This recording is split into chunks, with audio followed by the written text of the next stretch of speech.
17वां अध्याय। श्री नारद जी कहते हैं कि उस समय शिव जी के गण प्रबल थे और उन्होंने जलंधर के शुंभ और महासुर कालनेमी आदि को पराजित कर दिया। और यह देख करके सागर पुत्र जलंधर एक रथ पर, जिस पर की लंबी पताका लगी हुई थी, और चढ़ करके युद्ध भूमि में आकर के घोर संग्राम करने लगा। बोलिए श्री शंकर भगवान की जय। इधर जयशील शंकर के गण भी युद्ध में तत्पर होकर के लड़ने लगे। और इस प्रकार दोनों सेनाओं के हाथी घोड़े रथ संग भेदी तथा दोनों ओर से वीरों के सिंहनाद से पृथ्वी त्रस्त हो गई। तत्पश्चात जलंधर ने कोहरे के समान बाणों को फेंक करके और पृथ्वी से लेकर के आकाश पर व्याप्त कर दिया। और नंदी को 5, गणेश को 5 तथा वीरभद्र को एक साथ 20 मार मार करके उनके शरीर को छेद दिया। बोलिए श्री शंकर भगवान की जय। और मेघ के समान गर्जना करने लगा। यह देख करके रुद्रपुत्र कार्तिकेय ने भी दैत्य जलंधर को अपनी शक्ति उठा करके मारी और घोर गर्जन किया, जिसके आघात से वह पृथ्वी पर गिर पड़ा। बोलिए श्री शंकर भगवान की जय, श्री कार्तिकेय भगवान की जय। वह पृथ्वी पर गिर पड़ा, परंतु वह इतना बली था कि शीघ्र ही उठ करके खड़ा हो गया और क्रोधाविष्ट होकर के कार्तिकेय पर अपनी गदा का प्रहार कर दिया। और ब्रह्मा भगवान की सफलता के लिए शंकर पुत्र कार्तिकेय पृथ्वी पर सो गए और गणेश जी और नंदी भी व्याकुल होकर के गदा प्रहार से पृथ्वी पर गिर गए। वीरभद्र का सिर फट गया।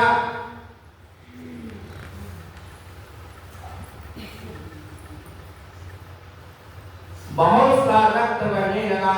वीरभद्र को पृथ्वी पर गिरा देख करके शंकर के गण चिल्लाते हुए संग्राम भूमि छोड़ करके बड़े वेग से भाग निकले। बोले श्री शंकर भगवान की जय।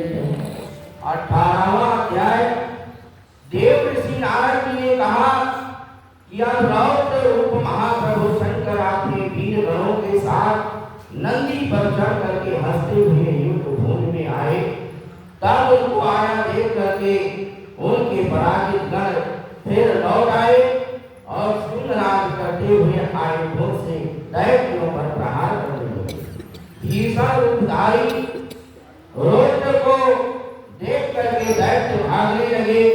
तब युद्ध में अपने दैत्यों को पराहंसों को होते हुए देख करके जलंधर हजारों बाण छोड़ता हुआ भगवान शंकर की ओर दौड़ा।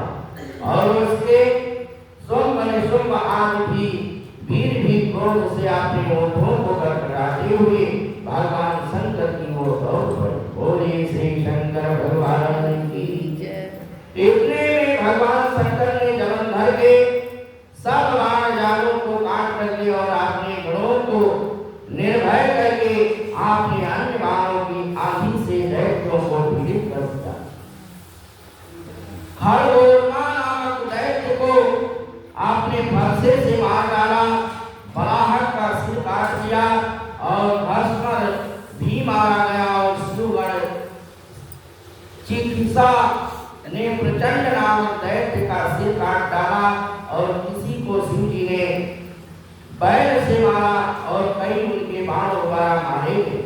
यह देख करके जलंधर अपने शुंभ आदि दैत्यों को धिक्कारने लगा और भयभीत को धैर्य देने लगा।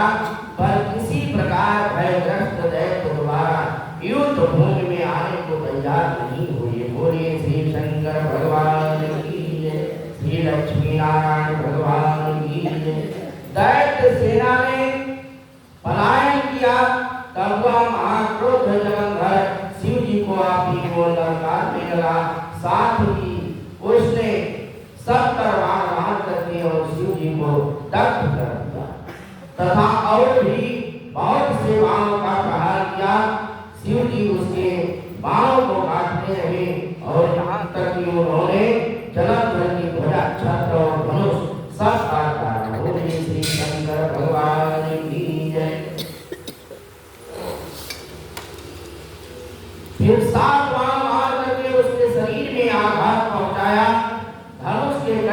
से जलंधर ने एक प्रचंड बाण मार करके और उनकी गदा के टुकड़े टुकड़े कर दिए। तब उसने समझा कि यह मुझसे अधिक बलवान है। एक योग उसने गंधर्वी माया उत्पन्न कर दी और अनेक गंधर्व और अप्सराओं के गण उत्पन्न हो गए।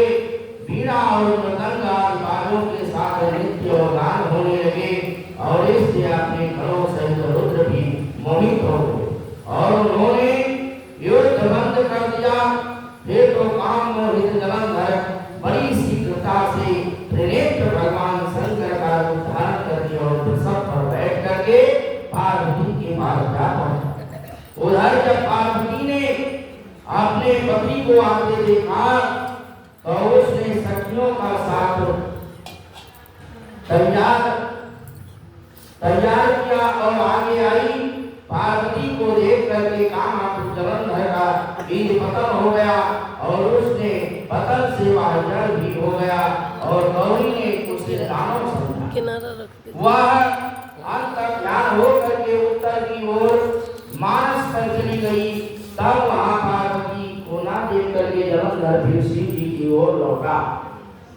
उधर पार्वती जी ने भगवान विष्णु को बुला करके दैत्य धन का वह कृत्य कहा और यह प्रश्न किया कि आप इससे अवगत हैं।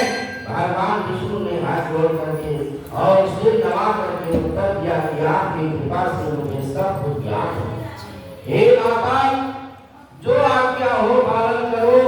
जगत माता ने विष्णु जी से कहा कि उस दैत्य ने जो मार्ग खोला है उसका अनुसरण उचित नहीं।